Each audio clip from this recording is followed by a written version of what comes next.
Hi, Ms. Jana. Hi, Thank you for accepting for me to interview you, just to ask you a few questions about your role in the school. What do you teach? I teach special Arabic. It's Arabic for the foreigners who come to IC. And how many periods a week do you teach them? I teach them around 10 periods per week for each grade level. So they come to you, they leave the classroom and they Yes, come and to you? they come to me. Okay. Yes. And in your classroom, do you have one grade level? Do you have more than one? No, in the same class, I have a grade 4 and a grade 5, CM1 and CM2, and they are from different levels. Okay. So in the same class, I have different class levels and different ability levels, language levels. Okay. And how many students on average do you have in your class? On average, I have like 14 students. Okay. And how do you, what do you teach, basically? What is your program? It's a program parallel to the PYP program. So I follow the same theme, the same central idea, lines of inquiry as the regular Arabic teachers, but we focus only on one line of inquiry, which is the most adequate to students.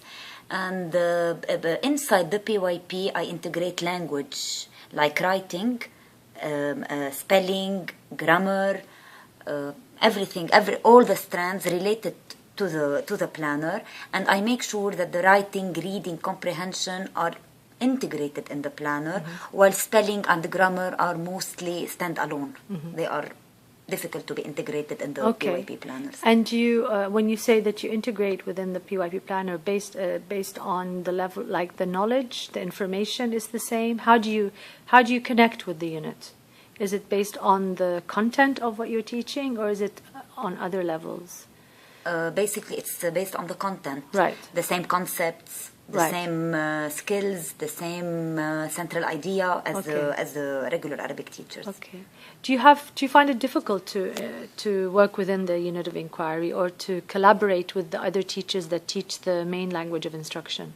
It's easier when they start the unit with the classroom teacher, because they come with information, and I only have to translate some words, but they come with many ideas. Like when we began now where we are in time and place, students came with many ideas about the difference between discoveries and inventions. So this helped me a lot, and they helped their classmates too, because they come from different classrooms.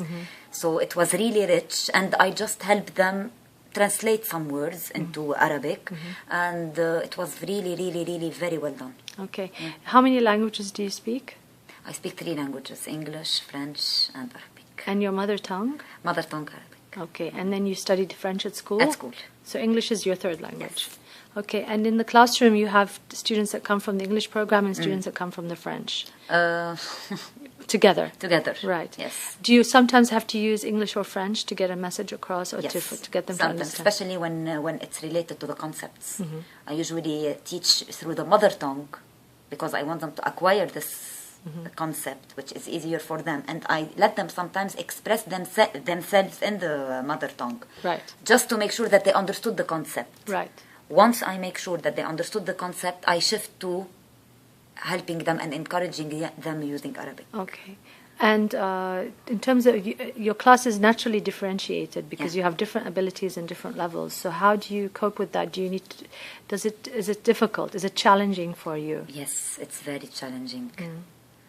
But I cope with it. Do you need to do a lot of planning? A lot of planning. I do a lot of planning, because you have to think when the grade 4, level 1 students are reading, what are the grade 5, let's say, level 2 students supposed to do?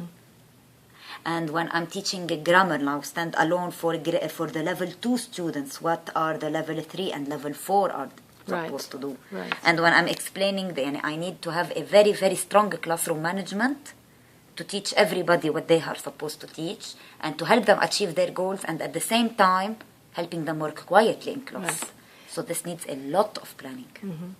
Do you collaborate with the other additional language teachers who teach special Arabic? Yes. Do you have common meeting times or anything like that? Yes, I meet with Ms. Maha Uqaili, who teaches the special Arabic for grades 1, 2, and 3. So does the school provide you with planning time where you can meet together? Yes, I meet with Ms. Maha. Okay. Do you feel that you are valued as a special language teacher in the school? Do you think that your opinion or your input is given, what Do you play a role in the decision making of the units of inquiry and the writing of the units of inquiry? Yes, usually I play a role. I have my own opinion about things. Let's change this. I find this central idea needs, let's say, revision next year maybe. In some planners, I felt that one central idea has too many concepts, which make it very difficult for the students. So I usually share my opinion with my team during the PYP planning time on Monday.